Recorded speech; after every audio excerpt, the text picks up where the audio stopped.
The mountains of northern Idaho had a way of swallowing sound, and that was exactly why Caleb Ward chose them. At 43, the former Navy SEAL had grown used to silence, the kind that didn't ask questions or expect answers. His cabin stood alone near a frozen treeline, smoke rising thinly from the chimney, the only sign that someone still lived out there on purpose. People in town called him polite but distant. Caleb fixed his own truck, bought supplies once a month, and never stayed long enough for conversation.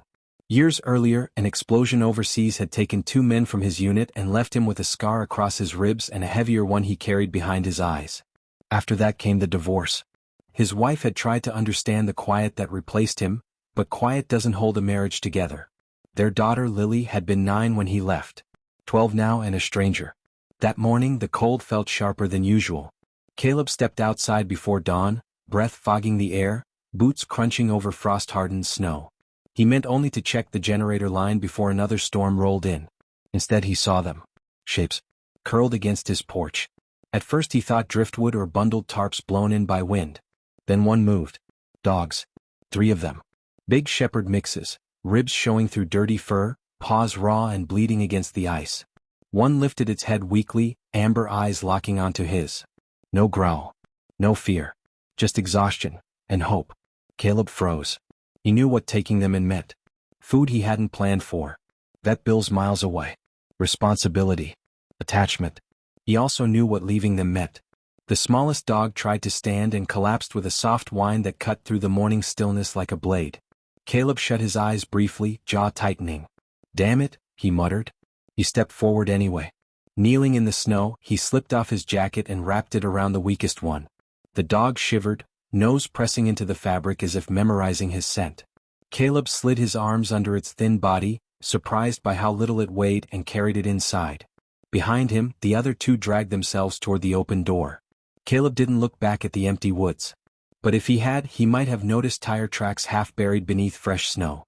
Warmth filled the cabin slowly, carried by the crackling wood stove and Caleb's steady hands. He laid the first dog on a wool blanket and moved with practiced focus, the same calm efficiency he once used under gunfire. Melted snow became water for cleaning wounds. Old t-shirts became bandages. The dogs never snapped, never resisted. They only watched him, tails thumping faintly whenever he spoke. These aren't stray injuries, a voice said behind him. Caleb spun, instincts firing, hand reaching for the heavy iron poker near the hearth. A woman stood in the doorway, breathless, snow clinging to her dark hair. She held her palms up. Easy. I'm not here to hurt anyone. Her name was Dr. Nora Hale, a wildlife veterinarian from a county 2 hours south. Her truck had slid off the mountain road in the storm. She'd followed smoke from his chimney, hoping for a phone. Her eyes moved to the dogs and her expression hardened. Oh no, not again. She knelt beside the largest one, gently lifting a paw. Chemical burns. Injection marks too. She looked at Caleb. I've seen this before. Someone's testing performance drugs on working dogs. Dumping the ones that don't survive the trials. A knock shattered the moment. Not polite. Art. Caleb's posture changed instantly, shoulders squaring. He motioned Nora back and killed the lantern light near the window. Boots crunched outside. A man's voice called, falsely friendly. Evening. We're looking for some animals that wandered off. Caleb didn't answer. Glass exploded as a bottle crashed through the window, flames blooming along the wall. The dogs barked, scrambling to their feet despite injuries. Back door. Caleb ordered.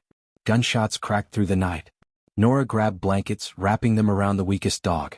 Caleb kicked open the rear door, icy wind roaring in. They fled into the forest as fire consumed the cabin's front wall. Behind them, 3 shadowed figures shouted in anger, their silhouettes lit by orange flame. Snow swallowed their tracks as they pushed deeper among the trees, dogs limping but refusing to stop. Only when the firelight faded did Caleb finally slow, dropping to one knee, breath burning his lungs. The smallest dog pressed against him, shaking. Caleb rested a hand on its head.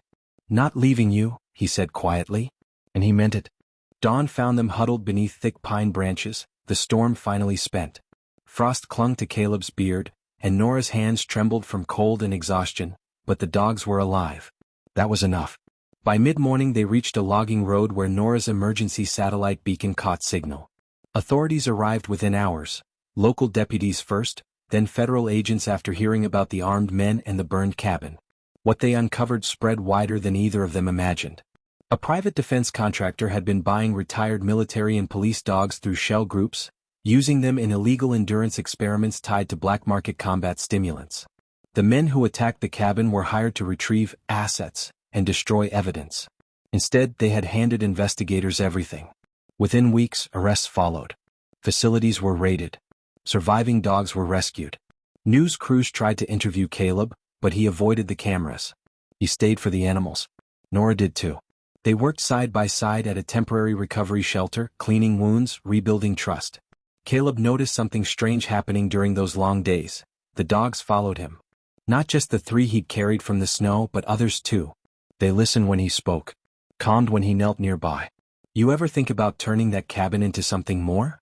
Nora asked one evening, watching a shepherd rest its head on Caleb's boot. A place for dogs like these? Caleb looked across the field at the sunset. For the first time in years, the future didn't feel like empty space. Months later, a wooden sign stood where his porch once had. Second Chance Working Dog Rescue. Volunteers came. Donations followed. The 3 dogs never left his side. One autumn afternoon, a car pulled up the gravel drive. A teenage girl stepped out, auburn hair catching the light, uncertainty written across her face. "Dad?" she said softly. Caleb's breath left him all at once. Lily walked forward slowly, eyes shining. "I saw the news about the dogs. I thought maybe you weren't hiding anymore." He crossed the distance and pulled her into his arms, holding on like he'd been given something he never deserved twice. Around them the dogs gathered close, tails wagging. Caleb had come to the mountains to be alone. But sometimes healing shows up on your doorstep, and refuses to leave.